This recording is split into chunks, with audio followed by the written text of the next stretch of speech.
বারবার একটা কথাই বলি, একটা কথা, আমার আর তাজুলের কোনো আলোচনার বিষয় নেই, একটা কথাই, বিচার কত ভালোভাবে করা যায়, কত দ্রুত করা যায়। তারপর অনেক অভিযোগ শুনি, অনেক কিছু শুনি, খুব দুঃখ লাগে মাঝে মাঝে। তারপর মনে হয় যে এটার জন্যই তো আমাদের সন্তানরা প্রাণ দিয়েছিল, যে আপনারা আমাদের প্রশ্ন করবেন, সমালোচনা করবেন।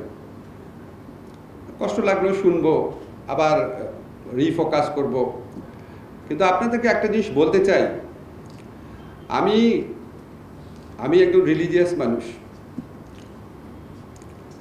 আমি যখন আপনার নামাজ পড়ি বা যখন আমি এই দায়িত্ব গ্রহণ করেছি, আমি সবসময় বলি আমি যেন মানে আল্লাহর কাছে যেন জবাব দিতে পারি।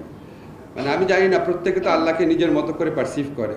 তা আমি যখন নামাজে যাই, দোয়া পড়ি, তখন মনে হয় যে আল্লাহ তো আমাকে দেখছে।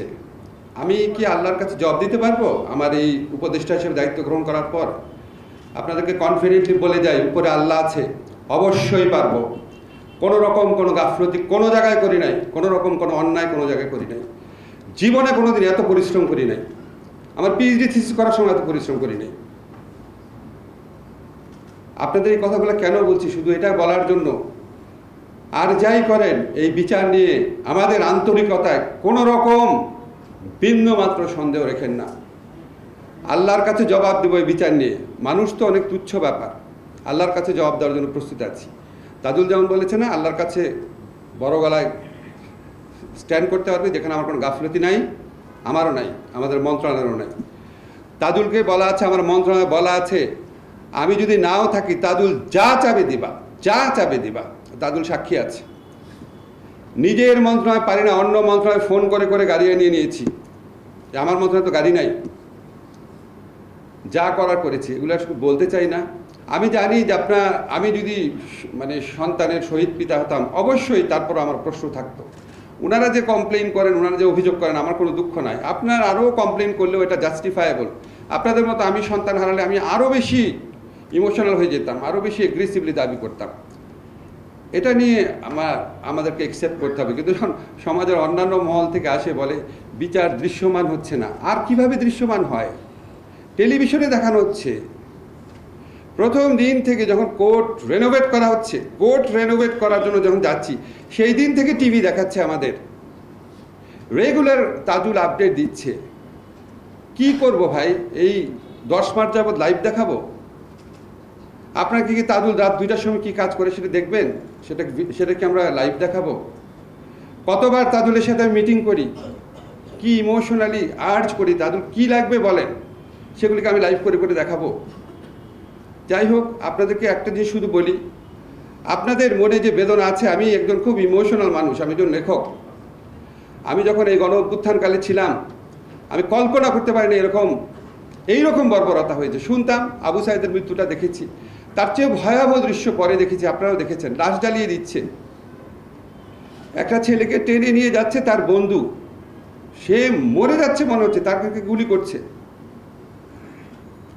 এগুলি দৃশ্য দেখলে যতবার দেখি মাথায় আগুন চেপে যায় আর চোখ দিয়ে পানি পড়তে থাকে।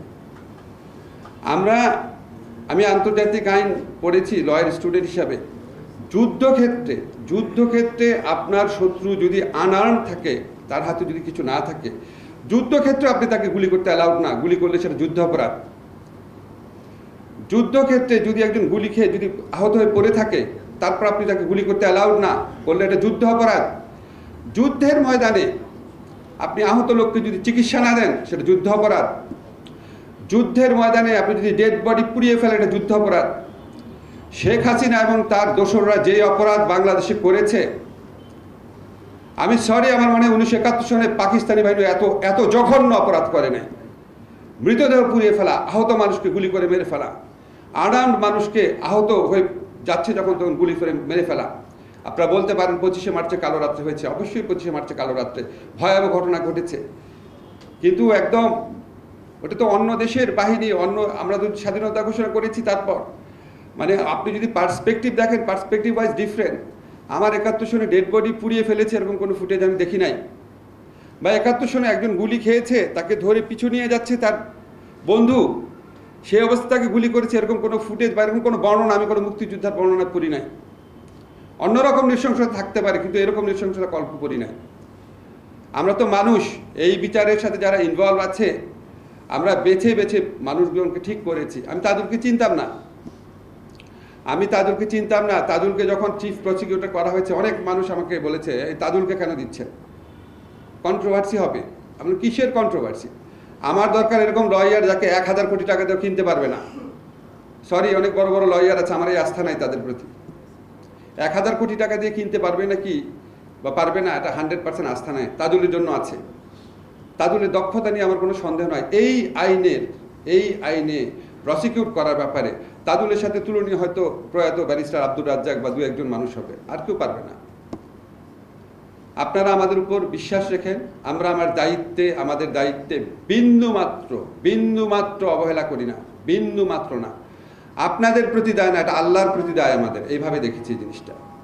এইরকম হত্যাকাণ্ডের বিচারের দায়িত্ব যারা পায়, তারা যদি বিচার না করে আল্লাহ তাদের বিচার করবে, এটা আমরা জানি।